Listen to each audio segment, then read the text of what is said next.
quand vous lisez votre Bible aujourd'hui, les exemples que je vous ai donnés à l'écran, là, traduction œcuménique, Nouvelle Bible seconde, Bible de Jérusalem, etc., vous lisez la Bible en français. Et il y a plusieurs traductions françaises de la Bible.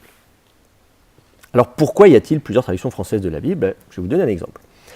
Si vous avez vos Bibles, vous pouvez les ouvrir dans Proverbes chapitre 10, verset 22. Proverbes, alors je vais écrire en toutes lettres parce que certains ne connaissent peut-être pas les abréviations des livres de la Bible. C'est un livre qui s'appelle le livre des Proverbes. Et que je vais vous afficher à l'écran, si mon ordinateur répond assez vite.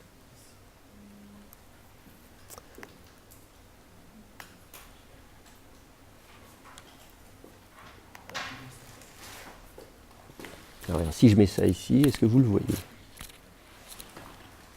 Apparemment pas. Ah si, c'est là, pardon.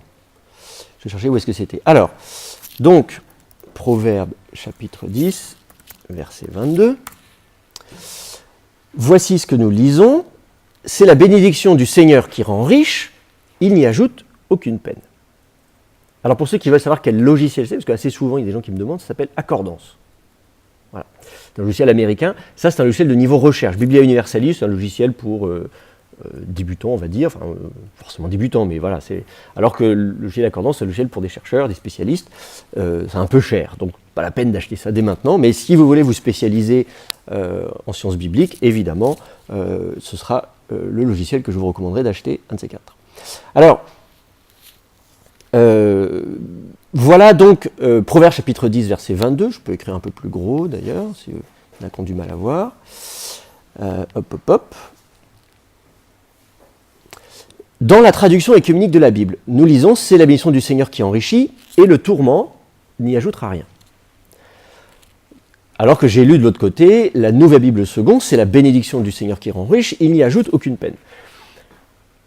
Si vous regardez ce verset, vous avez deux traductions françaises différentes. Alors vous allez me dire, oui, bon, il n'y a pas énormément de différence. Vous voyez, au début, c'est la bénédiction du Seigneur qui rend riche, ici, alors que là, c'est la bénédiction du Seigneur qui enrichit.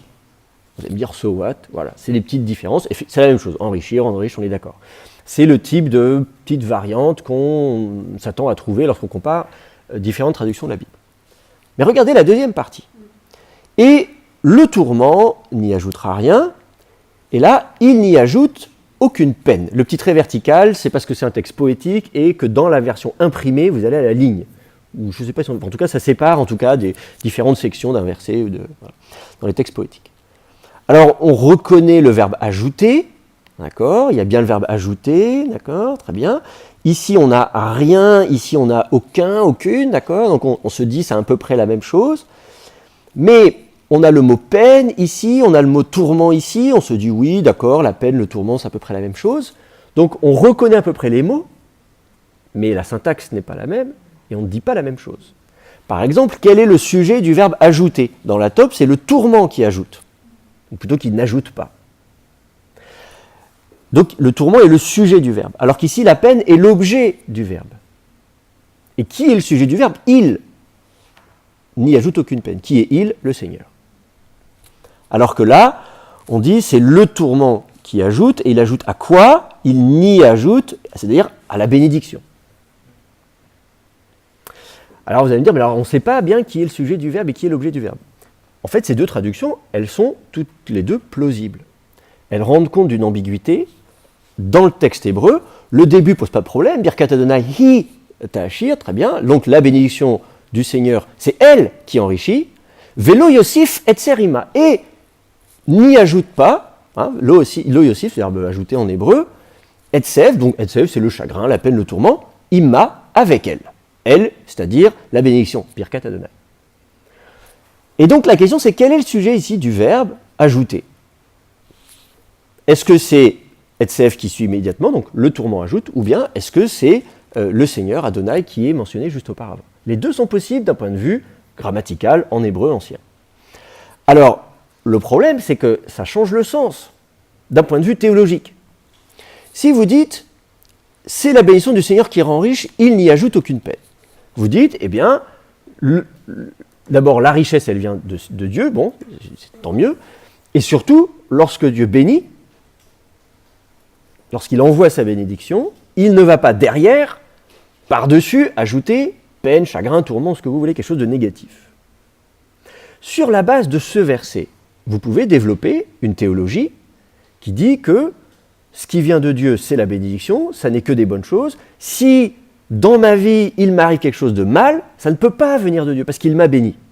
Donc, j'ai péché, peut-être je suis... Ben voilà, on peut imaginer plein d'autres scénarios, mais en tout cas, je ne peux pas imaginer que ça puisse venir de Dieu. Et ça se développe. Moi, par exemple, j'ai grandi... Alors, je ne vais pas beaucoup parler de moi, mais enfin un petit peu quand même. Du côté de mon père, je viens d'une famille réformée, suisse, piétiste. Du côté de ma mère, je viens d'une famille normande, pentecôtiste. Et dans ces milieux pentecôtistes dans lesquels j'ai grandi, eh ben, on a enseigné, dans certains milieux, ce genre de choses. On dit, ah, il y a quelque chose qui n'y a pas dans ta vie, je sais pas, tu viens de perdre ton travail, tu es au chômage, tu as dû faire quelque chose de mal, voilà, tu es maudit parce que tu as péché, parce que ceci, tu as une maladie, tu arrive un truc terrible, je sais pas, un cancer, il y a quelque chose qui ne va pas dans ta vie, repens-toi, demande pardon, parce que ça ne peut pas venir de Dieu. Parce que Proverbe 10, 22 dit ça. Vous voyez ce que je veux dire?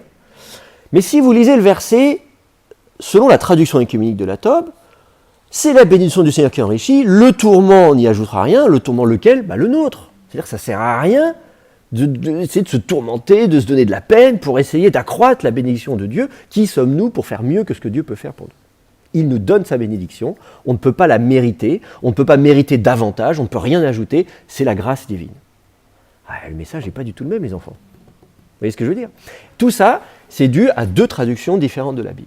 Voilà pourquoi il est important de pouvoir comparer différentes traductions de la Bible. Ce que je vous dis, c'est vrai en français, c'est vrai dans n'importe quelle autre langue. Donc la première démarche pour vous, avant même de maîtriser les langues bibliques, évidemment l'idéal c'est de pouvoir lire le texte en hébreu et de discuter des différentes interprétations possibles du texte en hébreu. Et c'est évidemment là l'importance d'étudier les langues bibliques, et c'est pour ça que pour la plupart d'entre vous, si ce n'est déjà fait, vous allez étudier les langues bibliques, et je sais qu'il y en a qui vont un petit peu à reculons, dire oh, mais pourquoi on nous fait apprendre l'hébreu, tout ça c'est compliqué, ça s'écrit de droite à gauche, on comprend rien. Rassurez-vous, c'est faisable, il y a des millions de gens qui parlent hébreu couramment tous les jours, donc c'est pas impossible du tout, vous allez y arriver, et surtout, ça vous sera indispensable pour faire un travail sérieux d'étude de la Bible.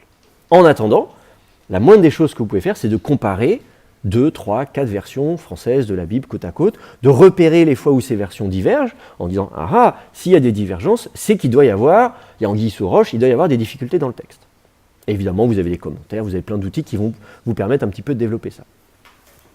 Donc, voilà pourquoi, aujourd'hui, nous avons à notre disposition pas mal de traductions françaises de la Bible.